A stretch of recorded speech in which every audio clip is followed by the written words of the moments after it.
ዘርፌ ከበደ ወደ ኦርቶዶክስ እምነት ተመልሳለች ተብሎ በተለያዩ የቲክቶክ አካውንቶች ሲሰራጭ የነበረውን ከእማኝ ምንጮች ለማግኘት ችያለሁ። እነሆ ከትላንትና ጀምሮ ዘማሪ ዘርፌ ከበደ ወደ ኦርቶዶክስ እምነት መመለሷንና የአባቶች ጸሎት ተደርጎላት በንስሐ እንደተመለሰች እየተነገረ ያለ ዜና እንዳለና ይህንም ተከትሎ አንዳንድ ኦርቶዶክሳዊ ወንድምና እህቶች ደግሞ ደስታቸውን እየገለጡና እንኳን ደህና መጣሽ እያሉ የሚገኙ ቢሆንም ዘማሪ ዘርፌ ከበደ በዩ ጩፋ ምድራዊ ጥቅማ ጥቅሞች ተታላ እምነቷን ክዳ ምንፍቅናን በከፍተኛ የገንዘብ ዝውውር ብትቀላቀልም የተረፋት ጸጸት ብቻ ነበር። ታዲያ ከወራቶች በፊት በጠና ታማ ያልሄደችበት ያረገጠችው የነብይ አዳራሽ የለም።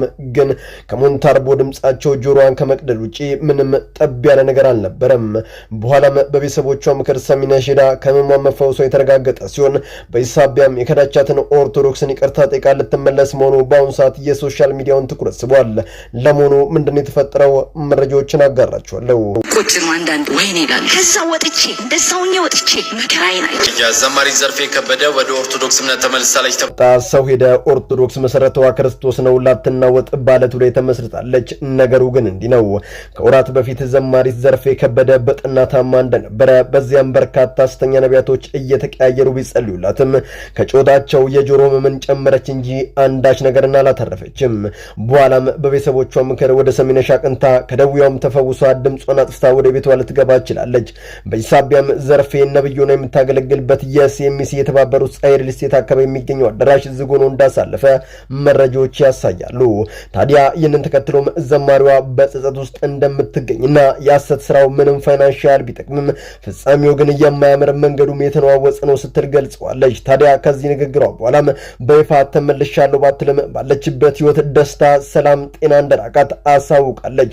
ዘርፌ ምንም ጅማሬሽ መጥፎ እንጀራ ካለወጥ ይቀርባል ጎበዝ ለሰው ቡና ስትባይ ከነ ዕጣኑ አምጪ ጀበናና ሲኒ ብቻ አንጠልጥለሽ አትምጪብኝ በሽታ ይምጣብሽና አይደረግም። በቃ ቡና ሲባል ከነ ጭሳጭሱ ነው ደስ የሚለው።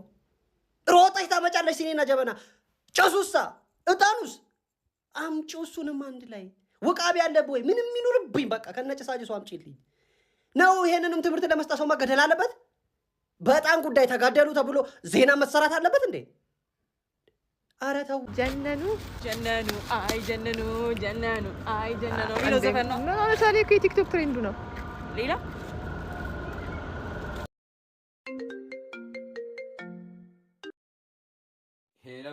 ሄሎ እንዴት ነህ? ደህና ማልበል። የበቀሉ ልጅ ነህ አይደል? አዎ ነኝ። አጠገብህ ካለች አንዴ ትሰጥልኛለህ? ፈልጊያት ነበር። እሺ። እማዬ ሰው ይፈልግሻል። ማን ነው? ሄሎ ማልበል። አዎ ነኝ። ኩራባቸው የኛ። እስኪ ጨርሺ በቃ ሽንት ቤት ደርሼ መጣሁ።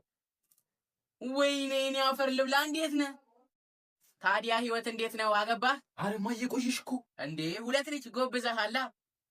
እማዬ አዎ እኔም ወልጃለሁ።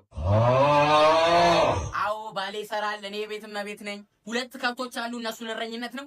አንዷ አስታገዘኛለች፣ ትሻላለች። ወይ ወንድ ልጅ አረ ምንም ብክነት ነው፣ ሴቷ ትሻላለች። አዎ ያንተ ወንድ ናቸው። ያው አንተም እኮ አይን ዓለም ከተዳረች በኋላ ጠፋ። ሺትር ገጥንስ አግኝተህ ታውቃለህ? አገባች ወይ? እኔ እንደዛ እኔ ወንዶች የደረሱበት አልደርስም እንዳላለች። ወይ እማዬ ወይ ባንቺ ስልክ እንዲደውልልሽ ላድርግ? ስልኬን ስጪኝ። እሺ 1979 ጨረስን። 1980 One eternity later እሺ ቻው። ከተመቸኝ እንገናኛለን እንግዲህ። እሺ እንካ